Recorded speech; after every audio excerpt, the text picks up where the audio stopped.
Welcome to the AMTC 2021 interview series. Today I'm speaking with Patrik Hoffmann from Empa. Hi, Patrik. So it's great to speak to you today and welcome, but I just wondered if, to begin with, you could just provide a brief background into Empa and also your work there. Yeah, so Empa is the abbreviation for the German word eidgenössische Material. Forgive me, my German translation. I know. I come to the English translation in a minute, right? Super. So it's the Swiss Federal Laboratories for Materials, Science and Technology. The name was created over 150 years ago, and it's actually initiated after a bridge that broke and politicians died. Oh. The biggest rail accident ever in Switzerland. And this was the foundation of Empa to find out why. Oh my goodness. And actually it was constructed by a guy called Eiffel. He also constructed a tower in Paris. So, and well, that's a funny story. Yeah. Right. But so Empa today is about 1,500 researchers working on material science. We're working mainly for Switzerland. That's the taxpayer supports us. We are doing fundamental research to applied research. So in Germany, it corresponds to something like Max Planck to Fraunhofer. Okay, We are very close to industry. But also, if needed, we do fundamental research. And surprisingly, we can cover all the topics of material science that are the challenges today on a world level. That's Empa. Wow, that's very impressive and very in-depth. One thing that really interests me in terms of your title for the organisation, it's Head of Laboratory for Advanced Materials Processing. So if we break that down with additive manufacturing, can you just explain from your perspective how the relationship between material and the process informs the outcomes? And I'm interested in this both in terms of the success that it can bring, but also the limitations. Right, thank you. The challenge actually is the materials in advanced manufacturing are produced during the process. Okay? In former times, we took a piece of clay, right, and we painted it on the wall or we made sculptures out of it. Today, we need the process because during the process, the materials properties are determined. So advanced materials processing means that we have to understand the processing in full depth. The process must be understood in order to understand the functionality of the final product. And in additive manufacturing, it's exactly what happens. Yeah. We construct the material during the process, and depending on the conditions, we get good or less good products out of it.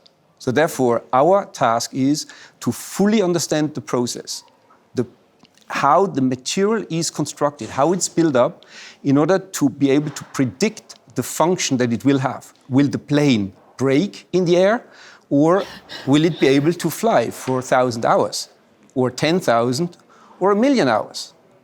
These are the challenges in additive manufacturing, which is an advanced materials processing technology. Absolutely, and I understand that, but are we talking polymers, metals, everything? Well, we are focusing on metals. Okay. This is also the reason why we are here today. Polymers are partially simpler in the sense of 3D printing, and there are different methods. In additive manufacturing of metals, the beam-induced processing, such as lasers or electron beams, seem to be the most promising route today. Okay. And we are following that with all the equipment existing in this field. We have the task to find out what Swiss medium-sized companies should invest in future to remain competitive. Okay. So therefore, we need to know what goes on in metal 3D printing. Ceramics is too challenging. Polymers seems not to be sufficiently challenging for Empa to focus on that. Okay, understood. So if we're looking at these metal materials as they are created in process in terms of their functionality, You said that that the challenge is predicting their functionality. How do you prove their functionality? How far along that road are you? Right. So you print a piece, and then you can carry out tests. Okay. This is what is done worldwide with some alloys. X times, 100 times, 1,000 times, the same material is tested.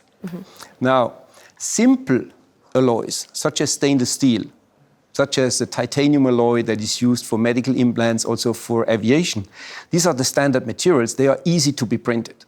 But that means the metallurgists in the last 200 years, they developed many different alloys with special functionalities to fly, to hold load, to be ductile, to be flexible, to be magnetic, to be whatever. This functionality, this is now much more difficult to obtain in the 3D printing of the future.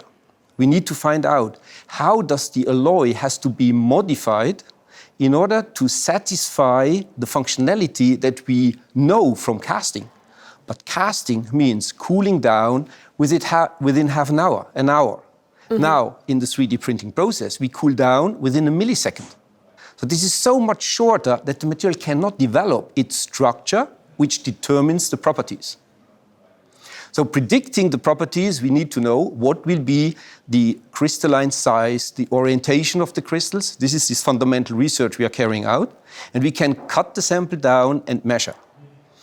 Hopefully, the next piece printed will be the same. This is this topic today, repeatability. Dangerous. Absolutely, but hopefully doesn't quite cut it. And I don't imagine it would for an aerospace OEM either. That's the point, right? And this is what we are actually thinking about. Do we believe that this product is good? Or do we have an X-ray for every individual piece? If we need to do X-rays and cycling tests until rupture, this will not be the right solution. So we have to find ways how to monitor during processing to guarantee that the process works. Which leads me on to my next question, which I suspect I might know the answer to now, but what are the most exciting developments that you're seeing across the metal AM sector? Is it to do with in-process monitoring? I think this is the biggest challenge today. Right. And we heard yesterday that there are optical methods used, which unfortunately they cannot look into the material. This is why we were focusing on acoustic methods. We are listening and hear whether bubbles are formed within the process. So this is a trend that will come in the future. We will equip our machines with smarter sensors, and together with artificial intelligence and, don't forget, human intelligence. Of course. This is very important because artificial intelligence uses up too much energy. We need human intelligence. We burn on breakfast, on breadcrumbs. We run our energy, right? And the brain is more efficient than the computers, so we should not forget that. So based on that, we can develop real-time monitoring and close the loop to make the machine correct for bad directing process parameters that will decrease the quality of the product. Okay. Is that in terms of every layer? It is in terms of every 100 micrometers distance, hair thickness. We are at this temporal resolution now on every layer, on every track. Oh, wow. That is exciting. Yes, it is very exciting.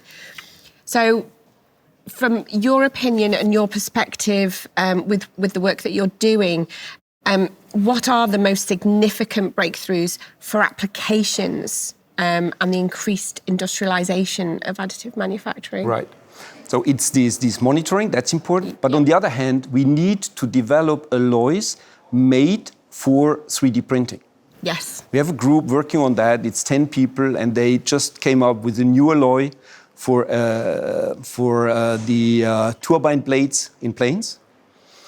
To be able to print that, we had to take off an element. So you take an alloy that is mixed metals. And in this case, we had to take off one in order to improve the properties for this fast cooling situation, right? In other cases, what I will present at lunchtime today is a new aluminum powder that can be printed on almost any 3D printing machine now. This was missing. We had special processes to print aluminum, but now we developed a material that is printable with all machines. Laser and E-beam. Laser and E-beam and any kind of laser and big spot size, small spot size, fast, slow, it will work for all these conditions. Oh, my goodness. I just have visions of E-beam machines blowing up with aluminium. Why would the E-beam machines blow up faster than the laser beam machines? Because it's an unstable process? No. The fundamental difference is that the electron beam could penetrate in the material and heat up more homogeneously. The laser will always be absorbed on the surface only. Right. But in reality, it's not relevant because our particles are so big that even the electrons will not go deeper than one layer. So fundamentally, there is not that big difference between E-beam and laser beam writing.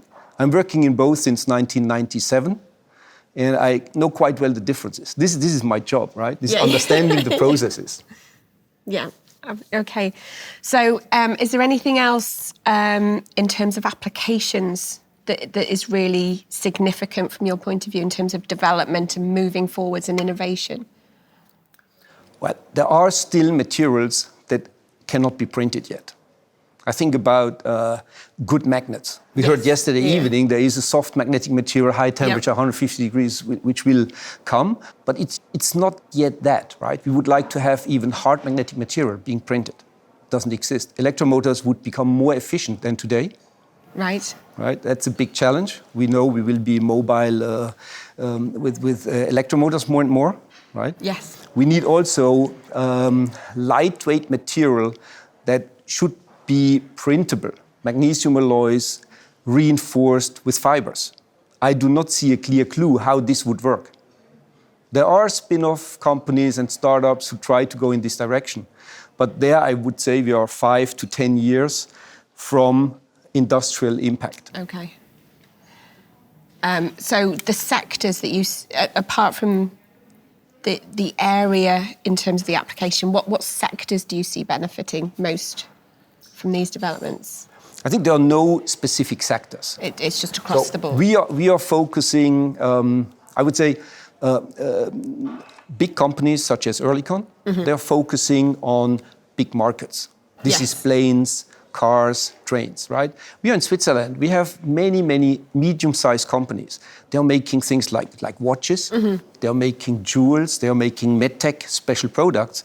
So in this direction, we need to develop the specific technologies for 3D printing such kind of devices. This is our task. And I think worldwide, we need to multiply that in all the fields and all the sectors. Yeah, I would agree. I would agree with that. And I think on that note, we should probably finish up here. But I really do appreciate your time, Patrik. Thank you so much for joining us. Thank you, Rachel, very much. Thank you.